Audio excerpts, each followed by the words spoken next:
खुलुमबाय गोजोन फुंबिलिनि गासैबो बड'लेण्ड बुब्लिनि अनसायगिरिफोरखौ बरायग्रोबाय। दिनै 26 जुन बृहस्पतिबारनि फानजामुथिखौ फरायथिनो लादों आं भाग्यश्री बसुमतारिया। फानजामुथिनि गिबियाव दं मेष राशि। बेफार फालांगि खालामोब्ला मुलाम्फा मोनगोन। इयुननि थाखाय धोन आरजिनानै लानो हागोन। वृष राशि। हरखाबै नोंथांनि मेगननि नुथाया गाज्रि जानो हागौ। जोथोनै सोलिनांगोन। मिथुन राशि। समाजनि फारसे नोंथांनि साननाय हनायफ्रा जौगालांगोन। मोजां हाबा मावनो गोसोआ थुलुंगाखांगोन। कर्कट राशि। दाबसे जायगायाव दलरै थाथेरनो गोसो जानाय नङा। उसुखुथुजोंनो समा बारलांगोन।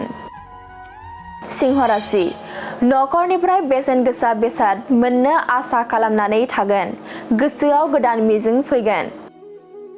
कन्या राशि। गावनि गोसो बायदियै सोलिनो नाजागोन।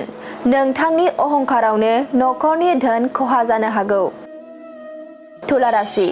मावनो लानाय खामानिफोरा फैमाल जागोन। असान्थिजोंनो साना बारलांगोन। गाज्रि सान। वृश्चिक राशि। हरखाबै नोंथांनि देहायाव लोमजा साजा जानो हागौ। देहाखौ जोबोद खस्थ' मोननांगोन। धनु राशि। हिन्जाव लानो गोनां दङब्ला हिन्जाव मोननायनि आसा दं। नखराव गोदान मोनसे रंजाखांनाय फैगोन। मकर राशि। गोबावनिफ्रायनो मोननो लुबैनाय बेसादखौ मोनफुंगोन। साननायफोरा जाफुंगोन। कुम्भ राशि। इयुननि फारसे सानहरनानै गोसोआव जिंगा सिगोन। गोसोआव गोजोन गैयै थासारि सोमजिगोन। मीन राशि। जेखि हाबा मावा मानो गुबुना नोंथांखौ सोफै सोफै खालामगोन। गोसोआ खुद्रिखांगोन। दिनै सानसेनि राशि फरायथिनायाबो एसेनोसै। आसा खालामो नोंथांनि दिनैनि साना मोजाङै मोजां थांगोन। बेखौ बड'लेण्ड बुब्लि नखरनिफ्राय मिजिंथिबाय। गोजोन्थों।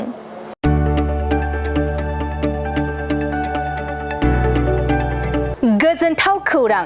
बर'नि आंगोथार गोथाव ओंख्रि जानो मोजां मोनग्रा रायजो राजाफोरनि थाखाय गोजोनथाव खौरां।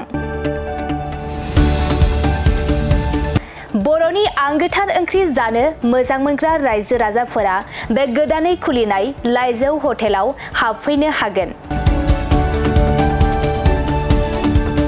जाखांफुहांनाय लाइमोन फालांगिरि गपेश बसुमतारिया अदालगुरिनि टंलायाव बेखेवदों बर'नि आंगोथार ओंख्रि मोनग्रा गंसे हटेल। अदालगुरि जिल्ला टंलानि मिउनिसिपाल बर्ड मावख'नि साखाथियाव गोदानै बर'नि गोग्गो जानाय आदारनि गंसे लाइजौ मुंनि हटेल बेखेवदों। अदालगुरि जिल्लानि सिङाव थानाय फालांगिरि नोगोर टंलायाव गोदानै खुलिनाय बे लाइजौ हटेलाव बर'नि दोरोङारि जाग्रा आदारजों लोगोसे गोबां जाग्रा आदारफोरबो मोननो हागोन। गोदानै बेखेवजानाय बे लाइजौ हटेलाव अमा बेदर, बोरमा, लकेल ना, साम', नारजि, अनला खारै, थास', मैथा आरो नाफाम आरो गोबां आइटेमफोरखौ मोननो हागोन। बेनिखायनो नोंथाङाबो अदालगुरि जिल्ला टंला लामाजों थांलाय फैलाय खालामोब्ला बे गोदानै खुलिजानाय लाइजौ हटेलाव हाबनानै बर'नि दोरोङारि गोथाव जाग्रा आदारफोरखौ जालांनो हागोन। आरो नोंथाङा नैबे 9101758967 जानबुं नम्बरनि गेजेरजों खौरां लाहरनानै आबुङै मिथिना लानो हागोन।